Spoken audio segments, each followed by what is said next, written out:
Hi Tubies, here's Alexander again. Yesterday in my local magic store I found an interesting new item and I just wanted to have a look at it. So, today we are reviewing one of the new event decks from the M14 core set, especially the Rush of the Wild red and green event deck. So, I already have opened it and sorted the cards a little bit and had a closer look. So in the box itself you got a 20-sided life counter dice with an M14 logo as the 20, and then it goes round down like all the life counting dice. So then you get some paperwork in here. First of all,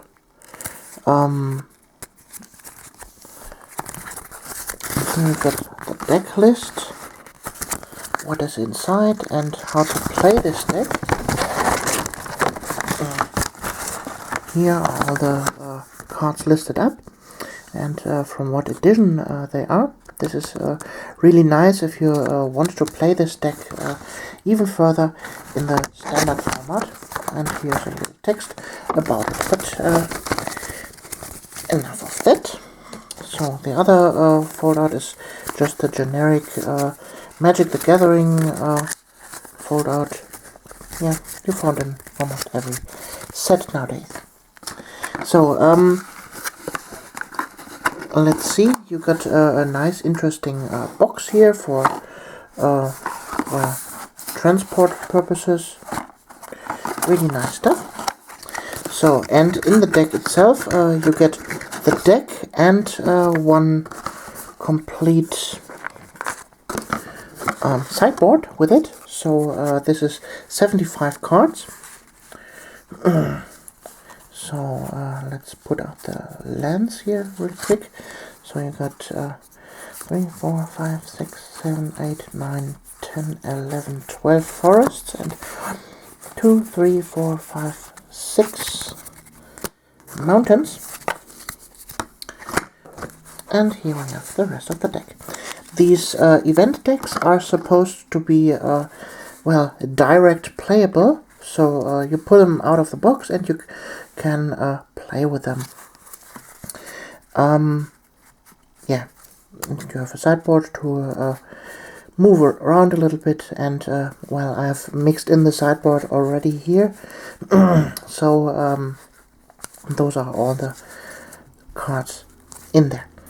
So let's start with the most valuable card in here. This is Stomping Ground. It is a land, mountain, forest. This is quite important because this is a non-standard land, but as a mountain forest you can grab those cards from your deck with spells that target forests or mountains.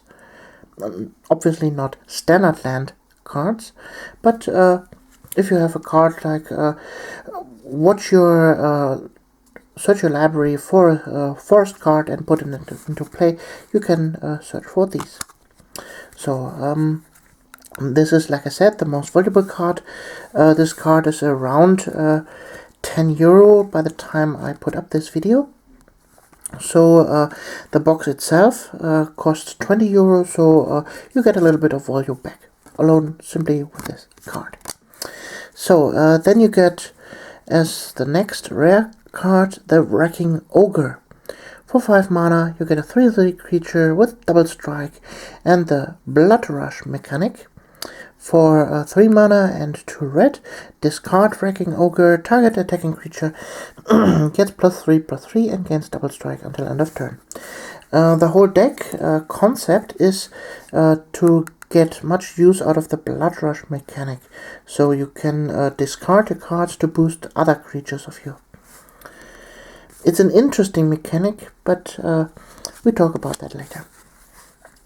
So then we have the Bubble Belt Raiders for 1 colorless and the Ore mana, meaning green or red mana you can pay for this 3 colors. Then, whenever Rebel Belt Raiders attacks, put a +1/+1 counter on it for each attacking creature you control. This is, in my opinion, one very, very interesting mechanic and creature. I would love to have more of these in the deck, but, well, unfortunately you only get one in here. So, then you get the Dead Bridge Goliath. For 2 colorless and 2 green, you get a 5/5 creature. That alone is quite nice, but it has also the Scavenge rule, meaning if this card is in your graveyard, you can exile it for this mana cost, and put a number of +1/+1 counters equal to its card's power on target creature. That's very nice and interesting. So you get a double use on this card. You play it as a 5/5 creature for only 4 mana, and after it's dead, you can also put it on something else with the counters. Interesting mechanic. Ogre Battle Driver. For 4 mana, you get a 3/3 creature, and whenever another creature enters the battlefield under your control, that creature gets +2/+0 and gains haste until end of turn. This is also a very interesting card. If you have it on the battlefield, well, your attacking rush gets much faster. Interesting. Then Wild Beastmaster. For 3 mana, you get a 1/1 creature. And whenever a Wild Beastmaster attacks, each other creature you control gets +X/+X until end of turn, where X is the Wild Beastmaster's power. On its own, this card is not very good, but in combination with the Blood Rush mechanic in this deck, this can be quite powerful. So,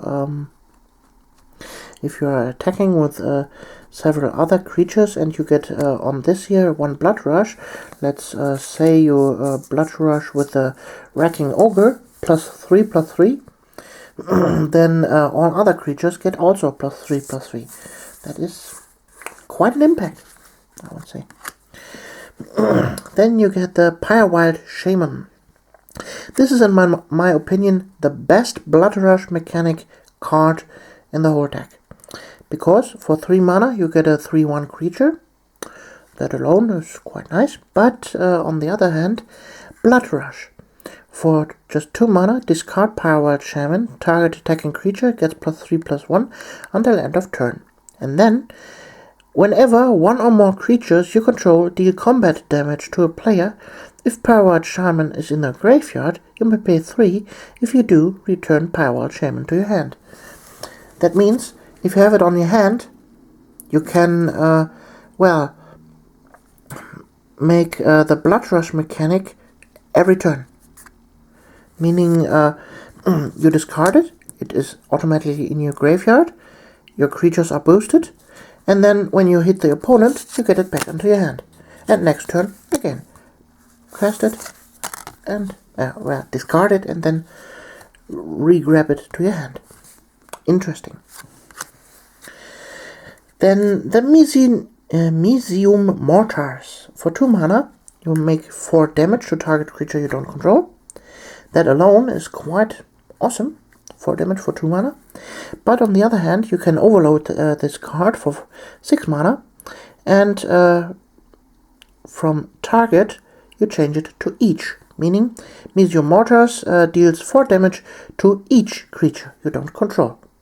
That could be quite an impact on your opponent and all his creatures. Savage Summoning for 1 mana, it can't be countered. The next creature you are casting is like you cast it with Flash. That spell can't be countered, and that creature enters the battlefield with an additional +1/+1 counter. That is a card to, well, if you have something very special on your hand and you really need it to be on the table, then this is a really nice card. I would suggest having 4 of those for any green or red green deck to be in a sideboard. 4 of them for purposes when you have enemies like blue decks that counters a lot. So then we have the Clan Defiance for X and red-green. Choose one or more. Clan Defiance deals X damage to target creature with flying. Clan Defiance deals X damage to target creature without flying. And or Clan Defiance deals X damage to target player. I have checked the rules on this card, meaning you can choose 1, 2 or all 3 of these abilities at once. This is quite a powerful card. So for just let's say we are dealing with it like a fireball. The basic fireball is 1 red mana and X deals X damage to target creature or player. But in this instance, you can target 3 things at once for the almost the same mana costs. So you just pay 1 green more, and then the amount of mana, for example, let's say 3. So you have then 3 targets, 1 flying, 1 not flying, and the opponent. And that is quite interesting, this card. So then we come to the deck. This were the 10 rare cards that are in this deck. You get every time you buy this event deck. So Naturalized, those are cards from the sideboard. Quite simple. For 2 mana, destroy target artifact or enchantment.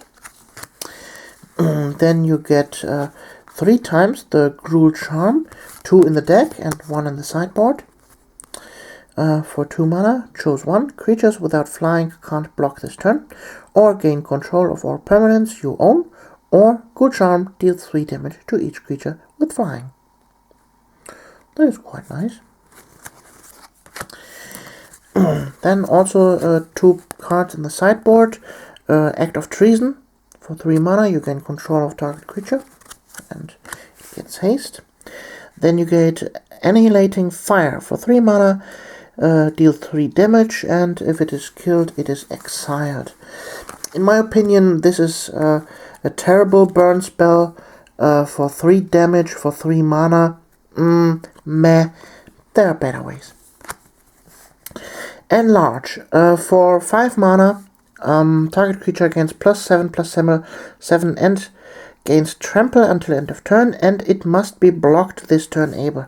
So this here is like 2.5 giant growth plus a lure in 1 card.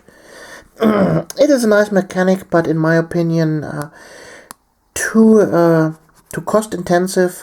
I would rather see 4 giant growth in a deck than this here. So then you get an interesting card. You can play 1 or both of these sides of the card. For Armed, you get 1 colorless and 1 red. Target creature gets +1/+1 and gains double strike until end of turn. Quite cost effective and nice. And then for 3 mana and green, all creatures able to block target creature this turn do so. Fuse, you may cast 1 or both halves of this card from your hand. What I don't know is if you have to target the same creature with both spells. If that would be the case, meh. But otherwise, well, we will see. Interesting mechanic. So then we have 4 times a really interesting card, the Elvish Mystic. This is the new version in the M14 set for the Llanowar Elves we all know and love. For 1 mana, you get a 1/1 creature that is able to produce mana. This is a card that boosts up your speed of the deck quite intense. Then you get, interestingly, for a red-green deck, a black-red card here. The Rakdos Cackler. It is a demon for a devil for 1/1. You can play with black or red. And it is the Unleash mechanic, meaning You can enter it with a +1/+1 counter hit on it, but it can't block. And this counts for every +1/+1 counter, not only the ones that you gain with the Unleash mechanic. Even if you cast it without the Unleash and later give it a counter, it still can't block then. Otherwise, interesting card. You get then a 2/2 for 1 cost effective. Nice, interesting card. But I don't know why this is a black-red card and a green-red deck, so I wouldn't put it in there. Also, the Dryad Militant. Same here, it is a green-white card, and only payable with green in a green-red deck. Anyways, you get a 2/1 creature that alone for mana cost is effective. And if an instant or sorcery card would be put into a graveyard from anywhere, exile it instead. This is nice to counter your enemy's graveyard shenanigans. Many blue decks nowadays come with that, or sometimes even black decks. And that is nice, but well, it also affects your own instances. You get 2 of those. Then, this year's a really nice thing. The Kalonian Tusker. For 2 mana, you get a 3/3 beast creature. This is the new version of the Baloth. Or, no, that was also a 3/3 creature for 2. You get 2 of those in this deck. Then we start with an interesting card, with a very, very interesting card. The Skark Guildmage. For 1 green and 1 red mana, you get a 2/2 creature with the ability for red and green creatures you control gain trample and until end of turn. And for 1 colorless red and green target land you control becomes a 4/4 elemental creature until end of turn. It's still a land. First of all, you have to be aware that if you cast this first and then that, the elemental don't get trample. Only if you cast that otherwise. So first produce the elemental and then make it trample. But on the other hand, there is no tapping symbol, meaning you can cast that multiple times in 1 turn. So if you have several mountains and enough mana, you can produce more and more creatures with that. That is very interesting. You get 2 of those in your card deck pool.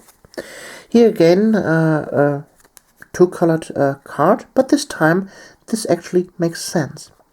It's a red-green for 2 mana, 2/2 creature, and when burning 3 emissary enters the battlefield, it adds red and green to your mana pool, meaning effectively you pay nothing for it. So if you have 2 of those in your hand, you play the first, then you play the second, and then maybe you play the Slaughterhound for 1 additional mana. And all for just 2 tapping. So, nice creatures. Then you get the Slaughterhound. Here we have the first normal creature with Blood Rush on it. For 3 mana you get 3/2, and Blood Rush for 1 green, discard Slaughterhound. Target attacking creature gets +3/+2 until end of turn. You get 3 of those. Interesting, and this is, in my opinion, the most common card for usage for the Blood Rush mechanic. Then here you get a Gore Clan Rampager. For 2 mana and red-green, you get a 4/4 creature with Trample, and also the Blood Rush mechanic.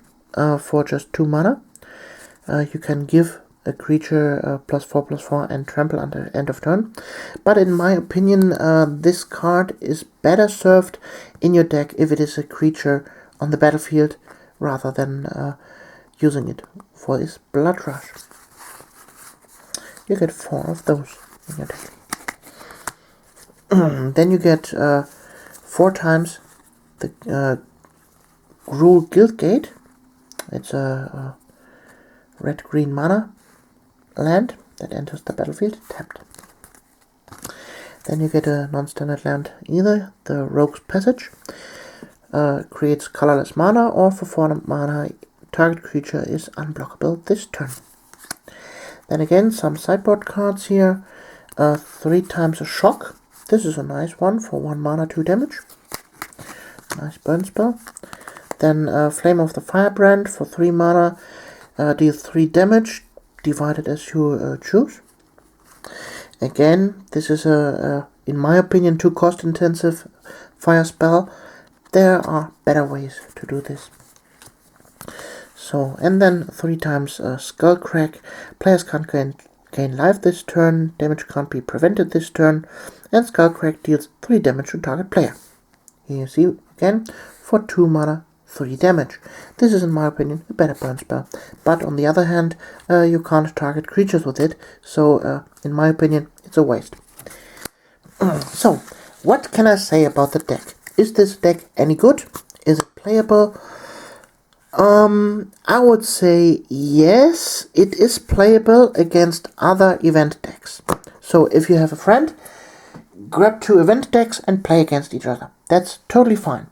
But I think for the purpose of this decks, it is said that here grab your deck and play on the Friday Night Magic with it, and well,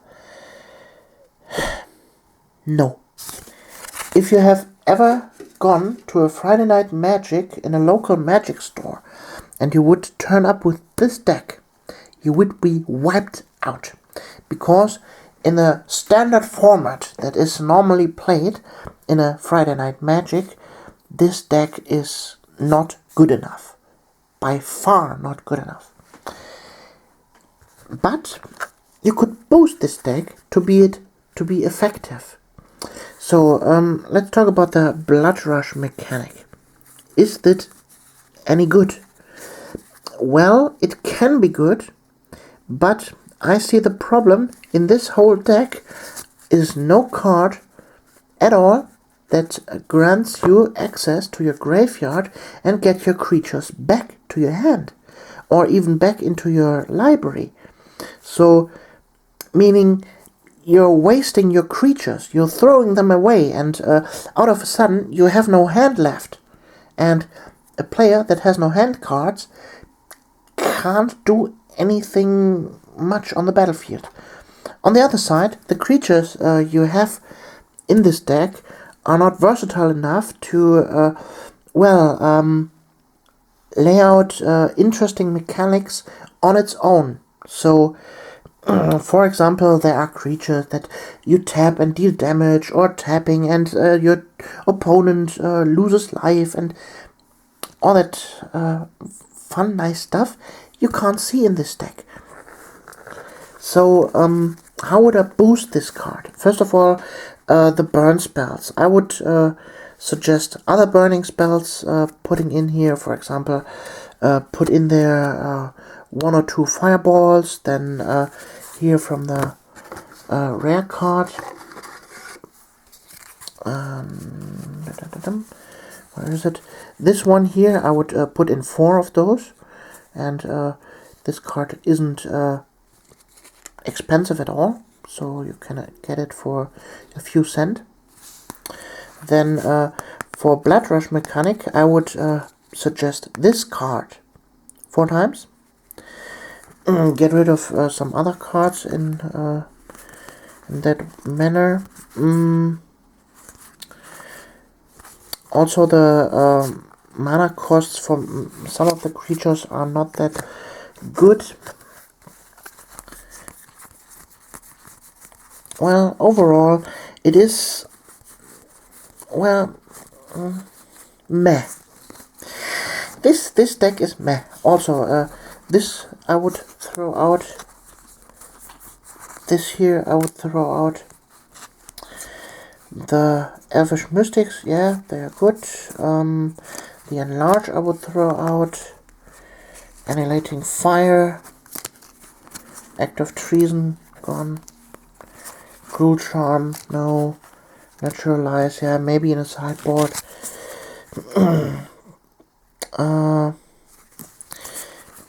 Effectively, there are good cards in here. The Shocks are good. The Rogue Passage is good. The Guild Gates is good. Here the Gore Clan Rampager, also good. This card here is meh, yes, no, maybe. Let's say maybe. This one is good. Put 2 more of those in the deck to speed up the deck itself. Those are perfect. Put also 2 more of those in the deck. This is better. Put 2 more of those in the deck. Like I said, yes, they are good. This is, yeah, maybe. Skullcrack, yeah, 3 times is good. Flame of the Firebrand, no. So, then let's look at the rare cards again.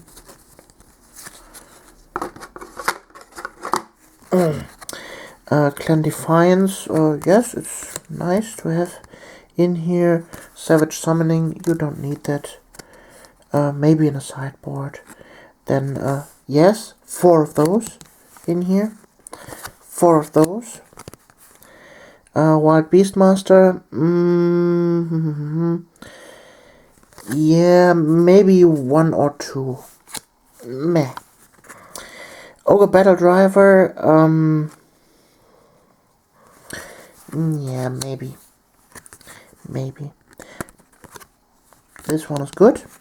Put 2 or 3 more of those in the deck. Here I would put 2 in this deck.